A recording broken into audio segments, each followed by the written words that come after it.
পরবর্তী 1 ঘন্টার ভেতর সাইবান 5 বার বমি করার পর ইরাম আর বসে থাকতে পারল না। কুয়াকাটা সরকারি হসপিটালে নিয়ে যাওয়া হলো তাকে, কিন্তু সেখানে ডাক্তার নেই। বাজে অবস্থা নিয়ে খানিক হম্বিতম্বি করে লাভ হলো না। ইরাম অন্যান্যদের উপর ভরসা করতে পারল না। কুয়াকাটার যাত্রা সেখানেই সমাপ্তি টেনে সাইবানকে নিয়ে যাওয়া হলো বরিশালের শেরেবাংলা মেডিকেল কলেজ হাসপাতালে। ইতোমধ্যে সামিয়ার সঙ্গে যোগাযোগ হয়েছে। তিনি ঢাকা থেকে শেরেবাংলায় কর্মরত পরিচিত এক এক্স কলিগকে ফোন দিয়ে আগে ভাগেই জানিয়ে রেখেছিলেন, বিধায় সব কিছুই প্রস্তুত ছিল। তাকে কেবিনে নিয়ে যাওয়া হলো। ডাক্তার এসে সকল পরীক্ষা নিরীক্ষা করে দেখলেন। সাইবান কী কী খেয়েছে, কী কী করেছে সব কিছু খুঁটিয়ে খুঁটিয়ে জিজ্ঞেস করলেন। রক্তচাপ মেপে দেখলেন। পাশেই চিন্তিত মুখে দণ্ডায়মান অনুরাগ এবং সুগন্ধা।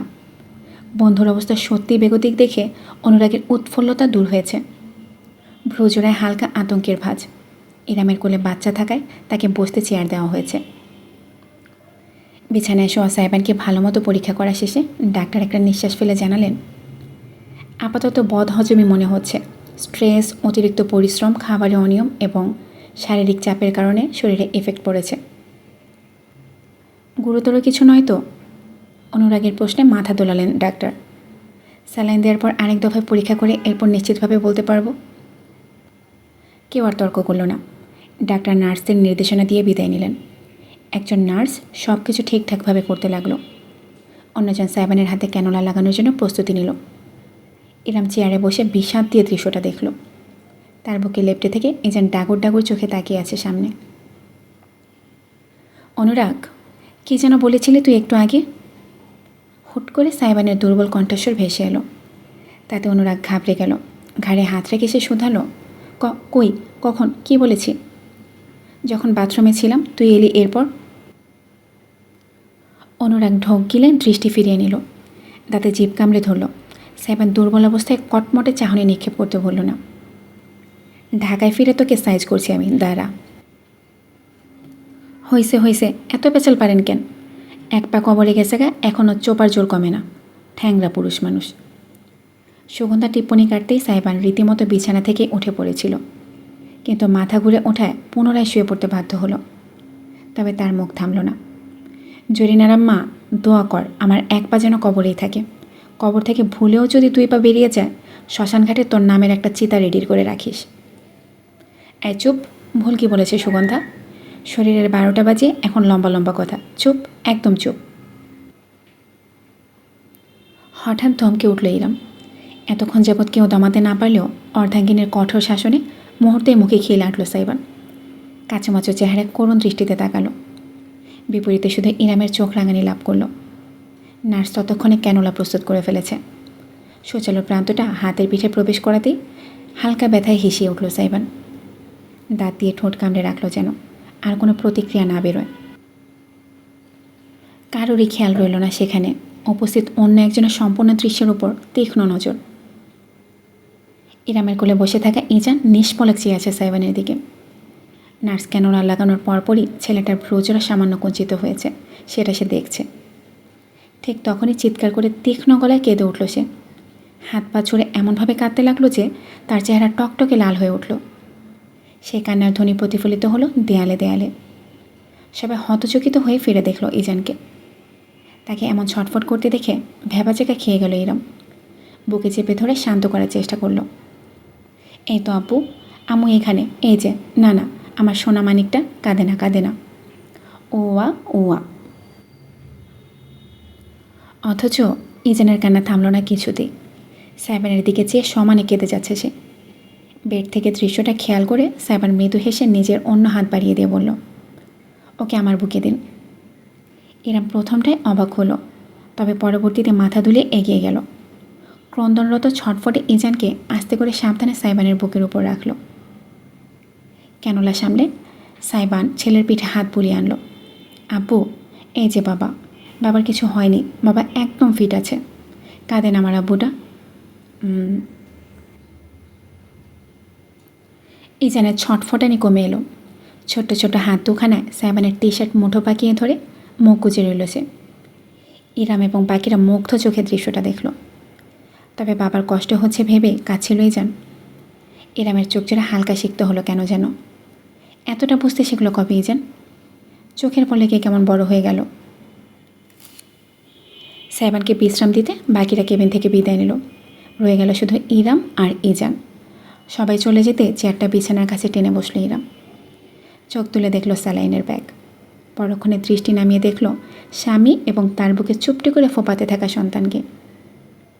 রমণী হাত বাড়িয়ে সন্তানের মাথা আলতোভাবে ছুঁয়ে দিল। তাতে লজ্জাবতীর ন্যায় আরও নেতিয়ে গেল ইজান। দৃশ্যটা এতটা মোহনীয় যে চোখ ফেরানো গেল না। কেমন বাবা গো তুমি, ছেলেকে পর্যন্ত চিন্তায় ফেলে দিলে?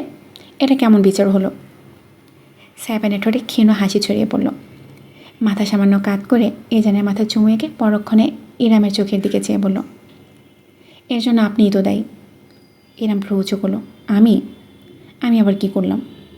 আপনার অতিরিক্ত ভালোবাসা বদহজম হয়ে গেল। এমন বদহজম আমার বারবার হোক। এবার ইরামের চেহারা খানিক রেঙে উঠল। দুহাত গুটিয়ে সে বলল, সুগন্ধা ঠিকই বলেছে, দুনিয়া উল্টে যাবে, কিন্তু তোমার কথার জোর কমবে না। জয়িনা সকিনাদের কথা বাদ দিন, এদিকে আসুন। নিজের কৃতকর্মের শাস্তি না পেয়ে যাচ্ছেন কোথায়? নিজের ভালো হাতটা উঠে শটান ইরামের ঘাড় চেপে জোরে টেনে নামিয়ে আনলো সাইবান। তারপরে অর্ধাঙ্গিনীর ঠোঁটে ঠোঁট বসিয়ে দিল। ইরাম জোর করে নিজেকে ছাড়ানোর চেষ্টা করলো না, যদি স্বামী ব্যথা পায়। প্রতিক্রিয়া করতে বাধ্য হলো সে। দীর্ঘক্ষণ চলল আদরে ভালোবাসার বিনিময়। অতঃপর ইজানের হালকা ফোপানির শব্দে ইরামকে ছাড়ল সাইবান। তবে দূরে সরতে দিল না।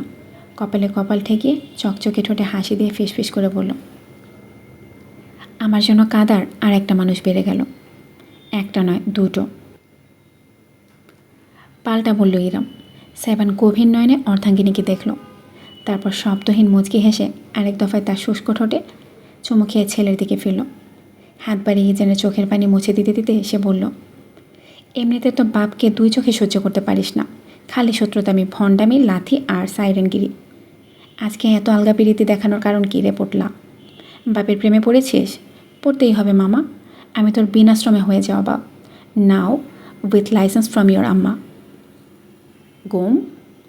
গঙিয়ে উঠল ইজান। তাতে চেহারা নরম হয়ে এলো সাইবানের। ছেলের নিষ্পাপ মুখমণ্ডলে চেয়ে মনের অজান্তে সে গুনগুন করে গিয়ে উঠল, ভালো তোর সাথে থাক, জেনে রাখ, পাশে কেউ তো আছে, হাতটি ধরে ভুবনডাঙ্গায় থাক আলোয় ভরে।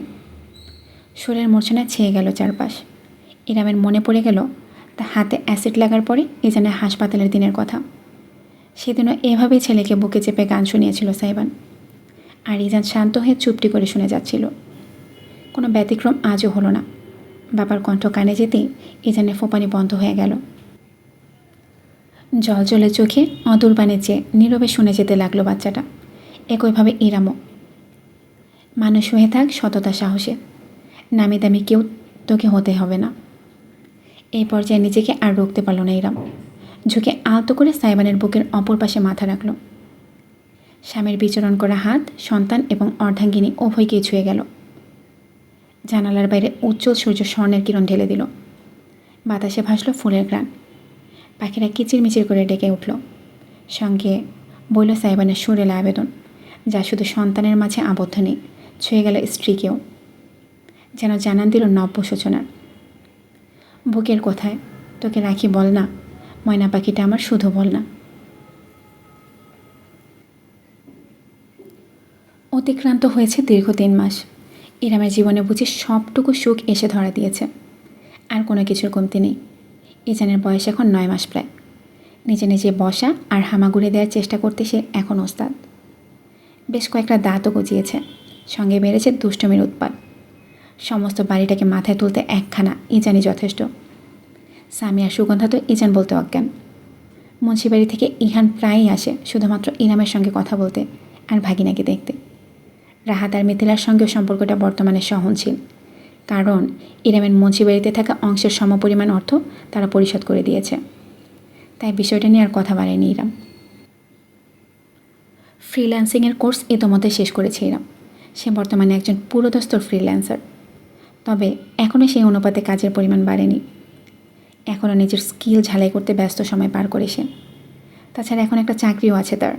কাইসেনের টেকনিক্যাল টিমের একজন সদস্য সে। সিনিয়রদের থেকে কাজ শিখতে আর করতে বেশ ভালো লাগে তার। মাস শেষে একটা সম্মানই পাওয়া যায়। আহামরি কিছু নয়, তবে ইরামকে খুশি করতে যথেষ্ট।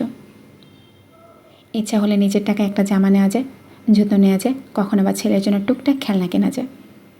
যদিও সাইবার নিজের বহু আগে বলা কথার মতন প্রতি মাসে ক্লোজেটের ড্রয়ারে ইরামের খরচের জন্য ওয়ালেট ভরে রাখে, তবুও নিজের উপার্জনের খুশিটা তো ভিন্ন হবেই। সাইবানের টাকা খরচ করতেও বর্তমানে সে দ্বিধাহীন।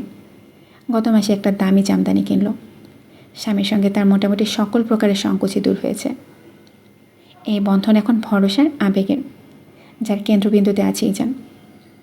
আজকাল সব কাজ পরিবার সামলেও ইরাম নিজের শখ নিয়ে ভাবে। ফ্রি থাকলে স্পিকার অন করে রুমের মাঝে কথক করে, মুদ্রাগুলো ভুল হলে ইউটিউব টিউটোরিয়াল দেখে নেয়। নাচ নিয়ে এগোনোর কোনো চিন্তা তার নেই, তবে নিজের একান্ত সময়টাকে মুখর করে তুলতে এর জুড়ে মেলা ভার। মা যখন স্রোতস্বিনীর তরঙ্গে হয়ে নাচে, তখন ইজান বিছানায় বসে মুগ্ধ চোখে চেয়ে আর খিলখিল করে হাসে। কখনো বা হাততালি দেওয়ার চেষ্টা করে। মায়ের শিল্পের একনিষ্ঠ দর্শক সে।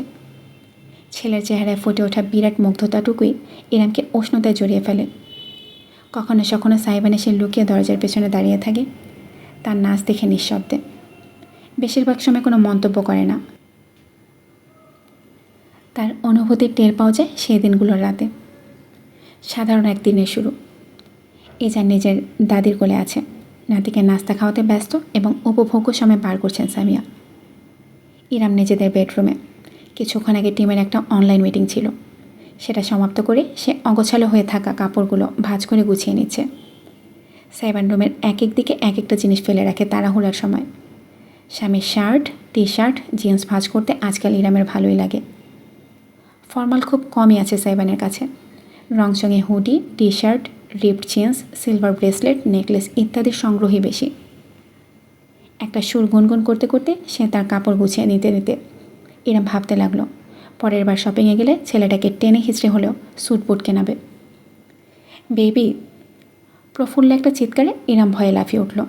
হাতের আধ ভাঁজ করা টি শার্ট মেঝেতে লুটিয়ে পড়ল। ঝট করে ফিরে তাকালো সে।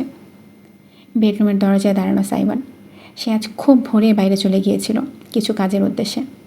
বর্তমানে তাকে দেখাচ্ছে একই সঙ্গে আতঙ্কিত আর অতিরিক্ত খুশি। ইরাম বুকে হাত চেপে বলল, এভাবে কেউ ভয় পাওয়ায়? তোমার বউটা যদি হার্ট ফেল করতো? সাইবান বিরাট হেসে এগিয়ে এসে শটান ইরামের কোমর জড়িয়ে কোলে তুলে ফেলল। তারপর মেঝেতে দাঁড়িয়ে বন বন করে ঘুরতে লাগলো। হতবিহ্বল ইরাম তার কাঁধ আঁকড়ে ধরল পতন ঠেকাতে। সাইবান হাসতে হাসতে চিৎকার করে বলল, বেবি বেবি বেবি। বলো, বেবি বেবি বেবি। স্বামীর মতন করে হেসে জবাব দিল ইরাম। তৎক্ষণাৎ তাকে বিছানায় ফেলে উপরে উঠে এলো সাইবান। ঝুঁকে সারা মুখে চুমু দিতে লাগলো। ইরাম এবার কাতুকুতু অনুভব করলো, খিলখিল করে হাসলো। পোষা প্রাণী খুশি হয়ে গেলে যেমন করে লাফায়, সাইবান ঠিক তেমনই করছে বর্তমানে। এত খুশির কারণ জানতে পারি জনাব? সাইবান ইরামের নাক আলতো করে কামড় দিয়ে উত্তর করলো, আমার লাকি চার্ম। আমি ওভারসি শো পেয়েছি। ইরাম ভ্রু কুঁচকে ফেলল। বিষয়টা বুঝতে পারিনি স্ত্রী। টের পেয়ে সাইবান হেসে ব্যাখ্যা করলো, এই প্রথমবার আমি দেশের বাইরে ডিজে কনসার্টের ডাক পেয়েছি, মালয়েশিয়ায়।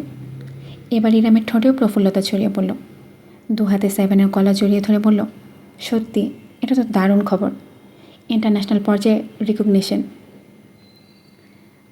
All thanks to you. আমি আবার কি করলাম? বারে, আপনি তো আমার লাকি ভিডিওটা রেকর্ড করেছেন। চোখ টিপ দিল সাইবান। স্মৃতিতে হারালো ইরাম। 2 মাস আগে এক লং ড্রাইভ করেছিল তারা। সেখানে একটা সুন্দর জায়গায় পাশে গাড়ি থামিয়ে সাইবান নিজের ইনস্টাগ্রামে দেওয়ার জন্য একটা নাচের ভিডিও করেছিল। ইরামকে ফোন দিতে সে আহাম্মকের মতন দাঁড়িয়ে থেকে শুধু তাকিয়েছিল ফোন ধরে। গানের তালে তালে হিপ হপ নাচছিল সাইবান। সুগন্ধাও গিয়েছিল তাদের সাথে ইজানকে রাখার জন্য। সাইবানের প্রলয়ঙ্কারী নাচ দেখে মেয়েটা ইরামের কানে ফিসফিসিয়ে বলেছিল, শুকনা বিচুটি পাতা প্যান্টে ঘষা রাখলে এমন নাচন কোদন বাইরয়। ইরাম ফিক করে হেসে ফেলেছিল। পরক্ষণে মাথা নেড়ে বলেছিল, কই, সুন্দর নাচে তো। সাইবান সেদিন ইরামের প্রশংসায় বেশ লজ্জা পেয়েছিল, কারণ সেটা এমন দুর্লভ কিছু মুহূর্ত ছিল যে সময়ে ইরাম এই জেনারেশনের কিছু জিনিসের সমালোচনা করার বদলে প্রশংসা করেছে। সে নাচের ভিডিওটা কোনোভাবে ইনস্টাগ্রামে ভাইরাল হয়ে গিয়েছিল। সাইবানের ফলোয়ার কয়েকদিনের মাথায় 2 মিলিয়নে গিয়ে ঠেকেছিল। অতঃপর সে একটা ইংরেজি গানের ডিজে রিমিক্স বানিয়ে ভিডিও আপলোড করতেই ব্যাপক সাড়া পড়ে যায়। তখন থেকে মূলত দেশের পাশাপাশি বিদেশি দর্শক যুক্ত হয় ডিজে আলাদিনের সঙ্গে, যার পরিপ্রেক্ষিতে আজকের দিনটার আগমন। ধীরে ধীরে উৎসবের রেশ বাড়ির সবার মাঝেই ছড়িয়ে পড়ল। সাইবার নিজের টিম নিয়ে একদিন বাদে মালয়েশিয়ার উদ্দেশ্যে রওনা দেবে বলে ঠিক হলো। ইরাম আর ইজানকে সাথে নেওয়ার টালবাহানা সাজালেও হুট করে ছেলেকে নিয়ে সোজা দেশের বাইরে চলে যাওয়াটা অনেক বড় ব্যাপার। তাছাড়া আগে থেকে প্রস্তুতির দরকার হয়, পাসপোর্ট, ভিসা ইত্যাদির জন্য ঝামেলা আছে। সাইবান যেহেতু আমন্ত্রণ পেয়ে যাচ্ছে, তাই তার টিমের ভিসার কোনো ইস্যু নেই। ওদিক থেকে সবটা ম্যানেজ করা হয়েছে। স্ত্রী সন্তানকে একলা ফেলে যেতে নারাজ হলেও শেষমেশ পরিবারের সকলের নিশ্চয়তায় সে মেনে নিতে বাধ্য হলো। আজ সাইবান মালয়েশিয়ায় চলে যাচ্ছে। বিয়ের পর সে শোয়ের জন্য সিলেটে গিয়েছিল দেশের ভেতরেই। এই প্রথমবার এত দূরে কোথাও যাচ্ছে, তাই ইরামের একটু মন কেমন করছে। তবে ওপরে নিজেকে শান্তই দেখালো সে। এয়ারপোর্টে সাইবানকে সি অফ করতে গেল ইরাম, ইজান আর সামিয়া। খবর পেয়ে ভাইকে বিদায় জানাতে সরাসরি এসেছে সারিকাও। সাইবানের টিমের ছেলেগুলো যখন ব্যাগপত্র নিয়ে ইমিগ্রেশনের দিকে যাচ্ছে, তখন সাইবান অন্তিমবারের মতো পরিবারের দিকে ঘুরে তাকালো।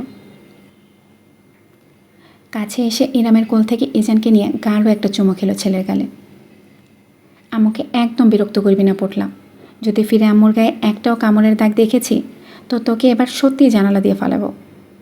উঠতে না পারিস, হামাগুড়ি তো ঠিকই দিতে পারবি। গু বা। অন্তিম মুহূর্তেও পিতার থুতনি বরাবর একটা শক্তিশালী লাথি হাঁকিয়ে দিল ইজান। হেসে ফেলল সবাই। সাইবান নিজের মায়ের দিকে ফিরল, জড়িয়ে ধরে বলল, আমার সবচেয়ে মূল্যবান সম্পদ তোমার ভরসায় রেখে গেলাম মম, প্লিজ দেখে রেখো। মম আছে তো, চিন্তা কিসের, তুই বিন্দাস যা ব্রো, আর ফাটিয়ে দিয়ে আয়। আমার ছেলেকে আমি বড় পর্দায় দেখব আর গলা ফাটিয়ে চেয়ার করব। ইয়ো ব্রো, ইয়ো ব্রো। মায়ের সঙ্গে খুনসুটি শেষ করে উদাস মুখে দাঁড়িয়ে থাকা সারিকার কপালের টোকা মেরে সাইমন বলল, তোর মতন শাকচুন্নিকে মুখ দেখাতে কে বলেছে? বিদায়ের সময় এমন অলক্ষী দর্শন, প্লেন ক্রাশ হলে অভিশপ্ত আত্মা হয়ে দুলাভাইয়ের ঘাড়ে চড়ে বসবো বললাম। আরে যা যা, 16 আনার ভাই 4 আনা, তোকে দেখতে এসেছে কে? যেই না থোবরা নাম রেখেছে আমরা। মুখে বলল, সারিকার চোখে আবেগটুকু ঠিকই ধরা পড়ল। হেসে বোনকেও এক দফা জড়িয়ে ধরে সবশেষে ইরামের দিকে ফিরল সাইবান। তৎক্ষণাৎ মুখভঙ্গি বদলে গেল তার। ঝুঁকে কণ্ঠ খাদে নামিয়ে শুধু স্ত্রী শুনতে পায় এমন করে ফিসফিসিয়ে এসে বলল, আপনার সঙ্গে অনেক ইনিংসের হিসাব বাকি আছে আমার। যতদিন বাইরে থাকবো ততটা করে ম্যাচ যুক্ত হবে হিসাবের খাতায়। So pray that I return soon my precious. ইরামের উজ্জ্বল শ্যামলা চেহারা লালচে হয়ে উঠল, কিন্তু সবার সামনে লজ্জাবোধ করার অনুভূতিটুকু সে দেখাতে পারল না। তার কানের লতি আলতো করে কামড়ে দিয়ে সাইবান সরে দাঁড়ালো। শেষ একবার স্ত্রী, সন্তান, বোন, মা সকলের উদ্দেশ্যে চেয়ে হাসি মুখে সেলের ঠুকে উল্টো ঘুরে গেল সে। এগুলো ইমিগ্রেশনের উদ্দেশ্যে। সবাই হাত নেড়ে বিদায় জানালেও নিজের জায়গায় ঠাঁই দাঁড়িয়ে নিষ্পলক দেখে গেল ইরাম। সাইবানের পিঠে আবদ্ধ রইল দৃষ্টি তার। প্রথম দূরত্ব সুখকর ছিল না। এই দূরত্ব কি সুখকর হবে, নাকি ঘটবে কোনো অঘটন? না না, মাথা ঝাঁকালো ইরাম।